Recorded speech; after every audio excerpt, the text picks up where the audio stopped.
How are you all doing? I hope all of you are doing great. So in this video, we are going to see a half yearly sample paper for class 7th में NCERT of Science Curiosity. So science का एक sample paper देख लेते हैं. Half yearly examination का 60 marks का paper रहेगा. 2.5 hours का टाइम रहेगा. इसमें 34 क्वेश्चंस है जो 4 सेक्शन में डिवाइडेड है. ABCD सारे क्वेश्चंस कंपलसरी हैं. मार्क्स जो है वो आगे आपको दिए हुए क्वेश्चन के. हमें डायग्राम्स भी बनाने हैं जहां पर क्वेश्चन में कहा गया है. Okay, so tips and tricks वही चीजें हैं. आपको पेपर देख के पैनिक नहीं होना है, घबराना नहीं है. जो क्वेश्चन अच्छे से आता है वहां से स्टार्ट करना है. Start with the best. And next thing is कि पेपर को पूरा गो थ्रू करना है. एक बार पूरा पेपर देखना है कि पेपर में कहाँ क्या क्या चीजें दी गई हैं, ताकि एक ओवरऑल आइडिया मिल जाए कि कहाँ से पेपर स्टार्ट करना है. हैंड राइटिंग आपकी अच्छी होनी चाहिए, नीट एंड क्लीन लिखना है ताकि जो चेक कर रहे हैं कॉपी उनको कोई प्रॉब्लम ना हो. देन 10 मिनट्स पहले आपको पेपर फिनिश करना है फॉर रिवीजन. रिवीजन के लिए 10 मिनट आपको रखने हैं. इससे ये पता चलेगा कि पेपर में कोई गलती तो नहीं है. एक दो बार आप रिवाइज करेंगे कहाँ पे छूट गया है पेपर. अगर कोई क्वेश्चन रह गया तो उसको जल्दी से लिख सकते हैं आप, राइट. सो 10 मिनट्स रिवीजन के लिए. सो ये कैसे पॉसिबल है? अगर आप टाइम मैनेजमेंट करेंगे तब. ऐसा नहीं है कि जो क्वेश्चन आता है उसमें बहुत ज्यादा टाइम दे दिया और जो क्वेश्चन कम आता है वो बिल्कुल छूट गया, या जो अच्छे से आता था वो भी नहीं लिख पाए क्योंकि एक क्वेश्चन में हमने बहुत सारा टाइम दे दिया है. So please keep these points in your mind while writing examination. जब आप पेपर करेंगे तो ये चीजें अपने दिमाग में रखिएगा. ओके, चलिए अब हम सैंपल पेपर देख लेते हैं किस तरीके से है. तो यहाँ पर आप देख सकते हैं जनरल इंस्ट्रक्शंस मैं आपको बता चुकी हूँ. क्वेश्चन 1 से 15 तक यहाँ पर मल्टीपल चॉइस क्वेश्चन है. 4 ऑप्शंस दिए गए हैं, सही चुनकर हमें टिक करना है 1 से लेके 15 तक. देन सेकंड क्वेश्चन है बी. इसमें 2 मार्क्स के क्वेश्चन दिए गए हैं 1, 2, 3, 4, 5, 6, 7. क्वेश्चन नंबर 16 से 22 तक. सेक्शन सी जो है इसमें 4 मार्क्स के क्वेश्चन है 23, 24, 25, 26, 27, 28, 29, 30, 31. इनके सब सेक्शंस भी हैं. जैसे 23 में 2 क्वेश्चन है ना. ऐसे ही बाकी में भी 25 में भी 2 हैं, 30 में 4 है यहाँ पर, है ना. 4 मार्क्स का ये आपके सभी क्वेश्चंस हैं.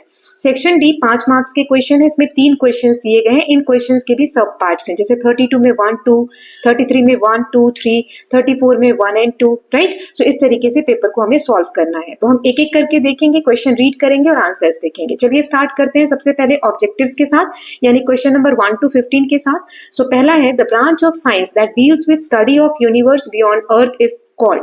जो अर्थ के भी आगे यूनिवर्स है, ब्रह्मांड है, उसकी स्टडी जो करता है साइंस, उस साइंस की फील्ड को हम क्या बोलते हैं? बायोलॉजी, एस्ट्रोनॉमी, केमिस्ट्री या physics. Then which of the following is natural indicator. इनमें से नेचुरल इंडिकेटर कौन? Soap solution, turmeric, then sodium hydroxide, sugar solution. Electric bulb जो नहीं जलता है तो the circuit is open, the circuit is close, a switch is on, या फिर वायर इज कॉपर. सो अब ये बताना है कि क्यों नहीं ग्लो कर रहा है कोई भी इलेक्ट्रिक बल्ब सर्किट में. Metals are generally brittle, good conductors of heat and electricity, soft या फिर नॉन मेलिएबल. तो पहले ये चारों के आंसर देख लेते हैं. तो पहला है एस्ट्रोनॉमी. वो साइंस होती है या वो ब्रांच होती है साइंस की जो स्टडी करती है यूनिवर्स बियॉन्ड द अर्थ, ब्रह्मांड की स्टडी करती है. देन नेचुरल इंडिकेटर्स इसमें से टर्मरिक यानी हल्दी है, ठीक है. Then third is electric bulb. अगर ग्लो नहीं हो रहा है मतलब सर्किट जो है वो ओपन है, ठीक. स्विच ऑन होगा तो भी जलेगा, सर्किट क्लोज होगा तो भी जलेगा, और कॉपर का वायर होगा तो भी जलेगा. मेटल्स इनमें से क्या होते हैं? Good conductors of heat and electricity, ठीक. सॉफ्ट कौन से होते हैं? Non metals. नॉन मेलिएबल भी नॉन मेटल्स होते हैं, ब्रिटल भी नॉन मेटल्स होते हैं. ओके, नाउ नेक्स्ट क्वेश्चंस देख लेते हैं. Which of the following changes is a chemical change. इनमें से केमिकल चेंज कौन सा है? Ice melting, tearing of paper, rusting of iron या breaking of chalk. Which acid is present in lemon? Lactic, citric, hydrochloric या acetic. Then the part of cell that controls all its activities. Cell का वो part जो सारी activities को control करता है, cell wall, cytoplasm, nucleus या ribosome. Then green colour of copper objects exposed to moist air is due to rust, copper sulfate, copper carbonate, copper oxide. Which of the following substances red litmus paper into blue? कौन सा substance इनमें से vinegar, baking soda solution, lemon juice या orange juice, इनमें से red litmus paper को blue में convert कर देता है? Adolescence in humans usually begins around the age of 5, 10, 11 और 20 ईयर्स. तो इसके आंसर्स देख लेते हैं. पहला है, इसमें से हमें केमिकल चेंज बताना था. केमिकल चेंज में एक नया सब्सटेंस फॉर्म होता है, रस्टिंग ऑफ आयरन. इसमें रस्ट फॉर्म होता है, जंग जो लग जाती है लोहे लोहे के ऊपर। तो लेमन में यानी जो नींबू होता है उसमें कौन सा एसिडिक एसिड है? सिट्रिक। खट्टा जो होता है उसमें सिट्रिक एसिड पाया जाता है। फिर सेल का कौन सा पार्ट सारी एक्टिविटीज कंट्रोल करता है? न्यूक्लियस। देन कॉपर ऑब्जेक्ट्स जब हवा में रखते हैं तो उसके ऊपर एक ग्रीन लेयर बन जाती है, तो वो किस वजह से होता है? कॉपर कार्बोनेट, ठीक है, सी वाला। Then which of the following substances, red litmus को ब्लू में कौन कन्वर्ट करता है? बेकिंग सोडा सॉल्यूशन, बी वाला। देन जो एडोलेसेंस की एज है वो 11 साल के अराउंड 10 के अराउंड स्टार्ट होती है। जो भी बुक में दिया गया है वो आप लिख सकते हैं, बट देखिए 11 भी हो सकता है, ऐसे देते हैं ना बुक में 10 to 11। अब यहाँ पे दोनों ही ऑप्शन देती है, या तो ये आपके एग्जाम में ऐसा नहीं आएगा कंफ्यूजन, यहाँ हो सकता है 12 आ जाए या 15 आ जाए, ठीक है। नाउ नेक्स्ट क्वेश्चंस देख लेते हैं। So which of the following materials is a good conductor of electricity. अब देखिए वो क्वेश्चन गलत हो गया, वहां अटकना नहीं है ना, ऐसा नहीं कि अरे पेपर सेट किया है कैसे रख दिया, गलत क्वेश्चन कैसे हो गया। एग्जाम्स में भी मिस प्रिंटिंग होती है, और ऐसे एक आध क्वेश्चन जैसे मैं डाल रही हूँ ताकि एग्जाम में कभी ऐसा कुछ होता है तो माइंड हमारा स्टक ना हो, हम वहीं पर रुक ना जाए। एक क्वेश्चन के पीछे पूरा पेपर बर्बाद नहीं करना है, ठीक है, मैम आके करेक्ट करा देंगे, या वो एक क्वेश्चन नहीं आता होगा तो बाकी के क्वेश्चन तो करो, देखा जाएगा बाद में उसमें क्या करना है, राइट। तो ऐसा कभी होता है तो हमें स्टक यानी वहां पर रुकना नहीं है, आगे बढ़ना है। विच of the following materials is a good conductor of electricity?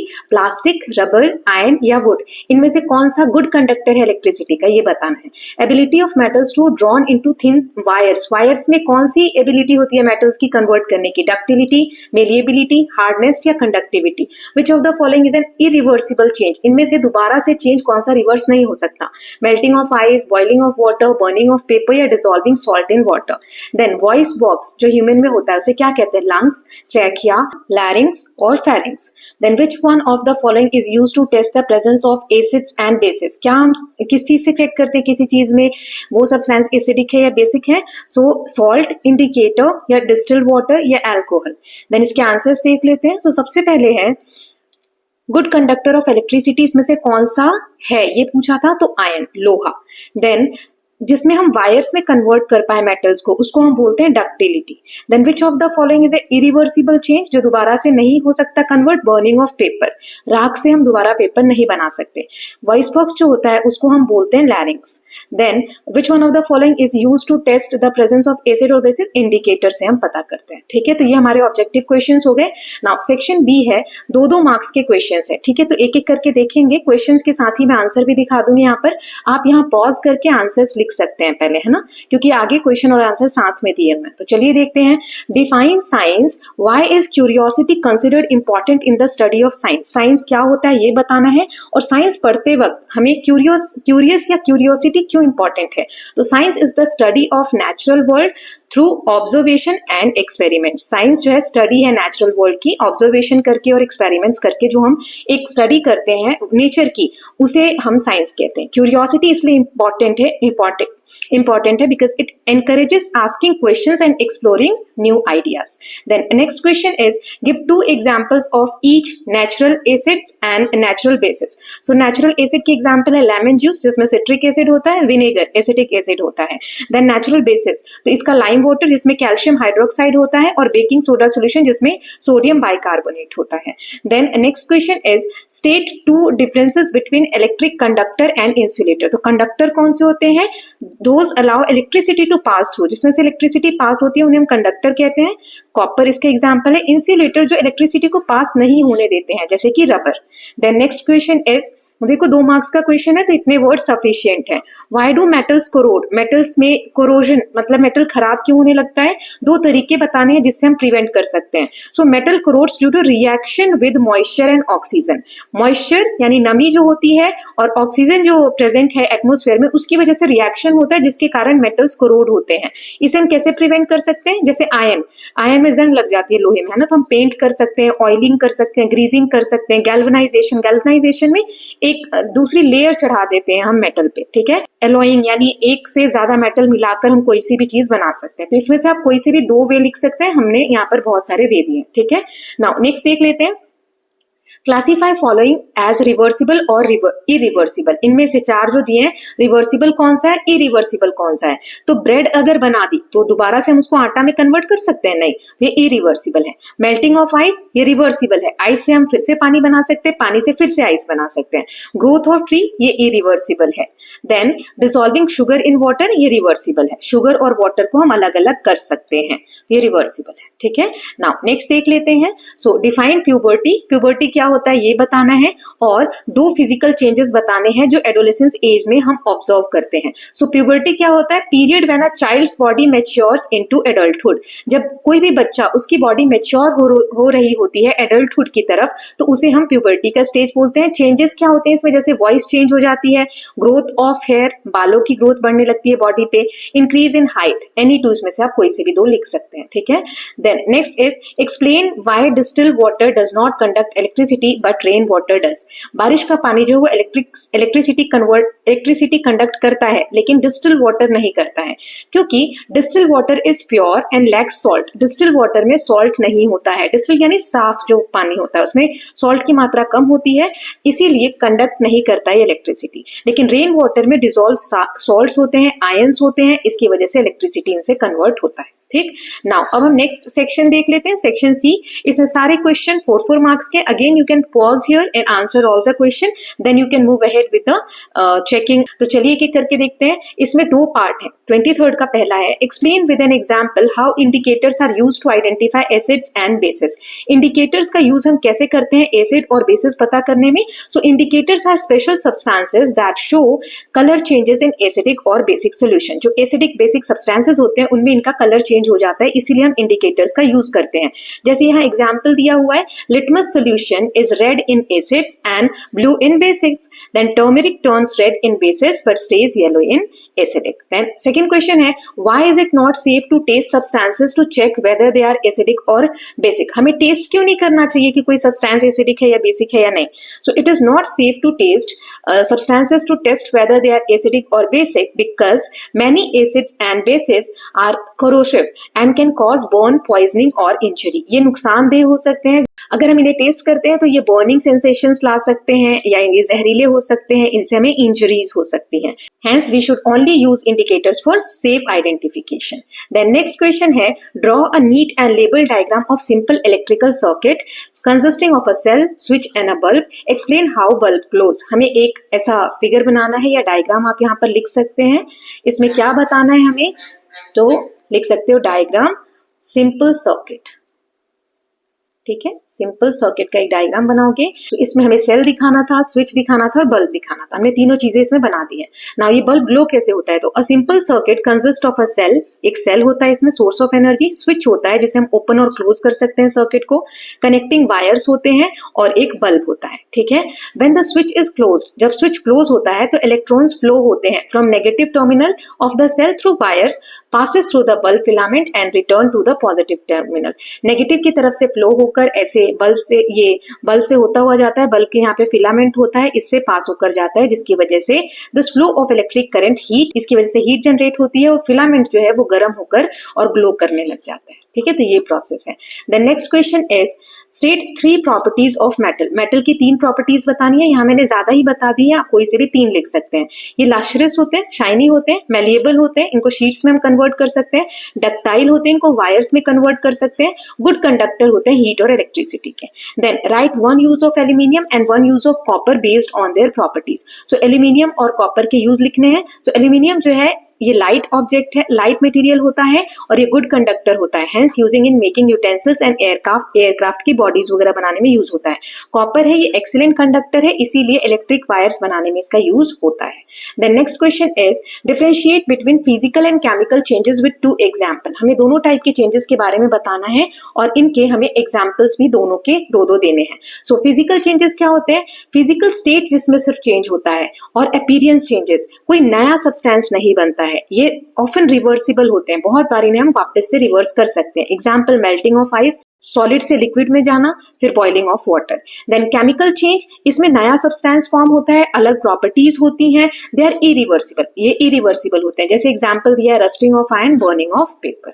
Then next question is list 4 changes that occur in boys and girls during adolescence. ऐसे 4 चेंजेस बताने हैं जो लड़के और लड़कियों में होते हैं during the stage of adolescence. तो कौन से चेंजेस है? पहला है हाइट और वेट इंक्रीज होता है due to rapid growth, voice में चेंज होता है, बॉयज की जो वॉइस होती है वो डिपेंड होती है क्योंकि इनका वॉइस बॉक्स जो है एनलार्ज होता है, गर्ल्स की स्लाइटली हाई पिच होती है, growth of here in armpits, face, boys के और प्यूबिक रीजन्स में हेयर ग्रोथ होती है, डेवलपमेंट ऑफ reproductive organ जिसमें testes start producing sperm in boys and ovaries release eggs in girls. Then emotional and behavioral changes देखने को मिलते हैं, mood swings वगैरह देखने को मिलते हैं. The next question is explain with an activity how heat affect changes in state of matter. Heat से matter के state में कैसे change आता है इस activity के through हमें बताना है. तो कोई भी activity आप यहाँ पर कर सकते हैं, जैसे take ice in a beaker and heat it. एक beaker में ice लीजिए, उसको गर्म कीजिए. तो first ice melt into water. सबसे पहले जो बर्फ है वो वाटर में चेंज होगी. यहाँ पर स्टेट कैसे चेंज हुआ, सॉलिड से लिक्विड में चेंज हुआ. आइस कैसा था, सॉलिड, फिर ये वाटर में कन्वर्ट हुआ. वाटर क्या है, लिक्विड. इसको और गर्म करेंगे तो वाटर जो है भाप बनने लगेगी, यानी लिक्विड अब किस में चेंज हो गई, गैस में. This shows that heat energy changes the state of matter without changing the chemical composition. तो इसका कंक्लूजन क्या लिख सकते हैं, heat increases the kinetic energy of a particles and overcome the force of attraction. Then next question देख लेते हैं. So describe the importance of classification of materials into metals and non metals. हम जो materials होते हैं उनको metals non metals में classify करते हैं. तो इसका इंपॉर्टेंस क्या है. सो पहला है अंडरस्टैंडिंग देयर प्रॉपर्टीज. इससे हमें उनकी प्रॉपर्टीज समझने में आसानी होती है. जैसे मेटल्स कंडक्टर्स होते हैं, नॉन मेटल्स इंसुलेटर्स होते हैं. प्रॉपर मटेरियल कौन सा यूज करना है वो सेलेक्ट करने में आसानी होती है. जैसे कॉपर हमें वायर के लिए यूज करना है, प्लास्टिक हमें इंसुलेशन के लिए यूज करना है. ऐसे ही प्रिडिक्टिंग केमिकल बिहेवियर, किस मेटल का क्या केमिकल बिहेवियर है वो भी हम अंदाजा लगा सकते हैं. मेटल्स जो है ऑक्साइड फॉर्म करते हैं तो बेसिक है, नॉन मेटल्स जो है एसिडिक ऑक्साइड फॉर्म करते हैं. इसके बाद studying reactivity trends in the periodic table. This classification simplify study and practical application in daily life. तो मटेरियल्स को अगर हम क्लासिफाई कर देते हैं मेटल्स और नॉन मेटल्स में, तो डेली लाइफ के यूजेस में और प्रैक्टिकल एप्लीकेशंस में आसानी हो जाती है. Now next is question number 30. इन चारों के हमें रीजंस देने हैं. पहला है कॉपर वायर क्यों यूज होता है इलेक्ट्रिकल सर्किट्स में, because they are good conductor of electricity and they are ductile. Then aluminium is used for making kitchen utensils. क्योंकि as it is light, strong and good conductor of heat. Then sodium is stored in kerosene. Sodium को हम kerosene में क्यों रखते हैं, क्योंकि बहुत जल्दी रिएक्ट करता है ऑक्सीजन के साथ और इसमें आग लग जाती है जैसे ही मॉइस्चर के कांटेक्ट में आता है, इसीलिए इसको केरोसिन में स्टोर करके रखा जाता है. Rusting of iron is faster in coastal area. जो समुद्री एरिया होते हैं वहां पर आयरन में जल्दी रस्ट लगता है, जंग लगता है. क्यों, so rusting is faster in coastal area due to high humidity and presence of salt in air. हवा में बहुत ज्यादा ह्यूमिडिटी होती है, उमस होती है और सॉल्ट की मात्रा होती है इस कारण से. Then next is explain the role of hormones in bringing about changes during adolescence. Hormones का क्या रोल होता है जब एडोलेसेंस एज में हम होते हैं. दो एग्जाम्पल देने हैं. सो हॉर्मोन्स एक केमिकल मैसेंजर्स होते हैं जो सिक्रीट होते हैं हमारे एंडोक्राइन ग्लैंड्स के द्वारा. During this stage adolescence several hormones bring changes. जैसे बॉयज में टेस्टोस्टेरोन जो होते हैं वो ग्रोथ करते हैं, बियर्ड की, deep voice, muscular growth, muscles वगैरह ग्रो करने में, दाढ़ी मूंछ आती है, इससे आवाज भारी होती है. गर्ल्स में ऑएस्ट्रोजन होता है जिससे breast development, menstruation and fat distribution का ये रोल प्ले करते हैं. दोनों जेंडर्स में हार्मोन इंक्रीज करते हैं height. Thyroxine regulates metabolism. Then thus hormones play a central role in puberty and overall growth of boys and girls during the stage of adolescence. Now last section है section D. इसमें 5 mark का एक question है, 3 questions दिए गए हैं. चलिए देखते हैं. पहला जिसमें हमें एसिड, बेसिस और सॉल्ट के बारे में बताना है और न्यूट्रलाइजेशन का प्रोसेस क्या होता है एक एक्टिविटी के थ्रू समझाना है. चलिए देखते हैं. सो एसिड्स क्या है, सार सब्सटेंसेस, खट्टे होते हैं जैसे HCl या फिर लेमन जूस. बेसिस क्या होते हैं, बिटर होते हैं, कड़वे होते हैं, सोपी सब्सटेंस, एग्जांपल NaOH या लाइम वाटर. सॉल्ट्स क्या होते हैं, formed when acidic react with basis. जब एसिड और बेसिस रिएक्ट करते हैं तो सॉल्ट्स बनते हैं, एग्जांपल NaCl. न्यूट्रलाइजेशन क्या होता है, सेकेंड में हमें ये बताना था. सो जब एसिड और बेस का रिएक्शन होता है टू फॉर्म सॉल्ट, उसे हम कहते हैं न्यूट्रलाइजेशन. एग्जाम्पल दिया है HCl जो कि एक एसिड था, अभी हमने देखा, और NaOH जो कि एक बेस था, ये हमने अभी देखा. इन दोनों का जब रिएक्शन होता है, रिएक्शन का हमें इक्वेशन अगर लिखना है तो इस तरीके से आप इक्वेशन लिख के देंगे. Acid plus bases is equal to, ये न्यूट्रलाइजेशन होता है और इसमें NaCl H2O फॉर्म होता है. एक्टिविटी, जैसे हमें डाइल्यूट HCl लेना है टेस्ट ट्यूब में, इसमें कुछ ड्रॉप्स हमें फिनोल्फ्थैलिन की ऐड करनी है जो कलरलेस होता है। अब इसमें NaOH कुछ ड्रॉप बाय ड्रॉप डालना है अंटिल सॉल्यूशन टर्न्स पिंक। ये सॉल्यूशन जो है पिंक हो जाएगा। न्यूट्रलाइजेशन इसमें इफेक्ट हमें देखने को मिलता है। ये हमने चैप्टर समझा था तब वहां पर भी दिया हुआ था। Now next question is what is electric circuit. 3 part है तो एक एक करके आंसर करते हैं। इलेक्ट्रिक सर्किट क्या होता है? इलेक्ट्रिक सर्किट एक क्लोज पाथ होता है जिसमें इलेक्ट्रिक करंट फ्लो होता है। देन हमें एक लेबल डायग्राम बनाना है showing series and parallel connection of 2 bulbs with a cell. So यहाँ पर देखो 2 बल्ब एक सेल से सीरीज कनेक्ट सर्किट है और ये पैरेलल सर्किट है। यही दोनों हमें दिखाने थे, सीरीज और पैरेलल। सीरीज में क्या होता है? बल्ब जो है कनेक्ट होता है एक के बाद एक, जैसे यहाँ से वायर गया, यहाँ पे बल्ब कनेक्ट है, फिर दूसरा कनेक्ट है। पैरेलल में क्या होता है? Bulb connected in separate branches, जैसे ये वायर यहाँ पर इस बल्ब को कनेक्ट कर रही है, फिर ये वायर अलग जाके इस बल्ब को कनेक्ट कर रही है। सो ये सीरीज और पैरेलल में डिफरेंसेस होते हैं। State one difference between series and parallel connection.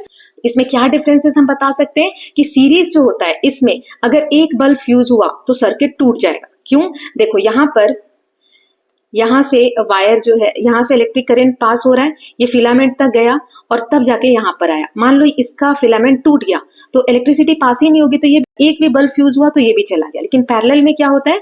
अगर ये वाला बल्ब फ्यूज भी हो जाता है तो भी इलेक्ट्रिसिटी यहाँ पर फ्लो होके इस बल्ब ग्लो करेगी। ओके, सो ये डिफरेंस होता है। नाउ 34th क्वेश्चन देख लेते हैं। लास्ट क्वेश्चन है, इसका फर्स्ट है हमें फिजिकल और केमिकल चेंजेस बताना है एग्जाम्पल के साथ। सो फिजिकल चेंज में कोई नया सब्सटेंस नहीं फॉर्म होता है, मेल्टिंग आए, बॉइलिंग वाटर इसके एग्जाम्पल है। केमिकल में नया सब्सटेंस फॉर्म होता है जैसे rusting and burning paper. Then burning of magnesium ribbon is considered as a chemical change, explain with word equation. So magnesium ribbon को हम बर्न करते हैं तो केमिकल चेंज होता है। सो इसमें क्या होता है? बर्न करने पे अ shiny white light is produce and white powder जिसे मैग्नीशियम ऑक्साइड कहते हैं वो बनता है। इसमें ये केमिकल चेंज है। इस तरीके से मैग्नीशियम ऑक्सीजन के साथ रिएक्ट करता है तो 2MgO बनता है। इसका एक्सप्लेनेशन हमें देना था। So new substance MgO form can not be reversed, chemical change इसे हम कहते हैं। ओके, सो इसके साथ हमने ये वाला सैंपल पेपर अपना पूरा देख लिया है। आई होप आपको अच्छा लगा होगा। कैसा लगा है please let me know so that we can move other subject sample papers. वैसे मैं सभी सब्जेक्ट्स के अपलोड कर रही हूँ सैंपल पेपर। जल्दी ही सभी सब्जेक्ट्स फिनिश हो जाएंगे, फिर सेट बी स्टार्ट करेंगे। So I hope all of you are loving these videos. कोई भी सजेशंस हैं तो please let me know in the comment section. And if you are loving these videos please like and share it and don't forget to subscribe Kalyan TV channel for more such videos. Thank you so much.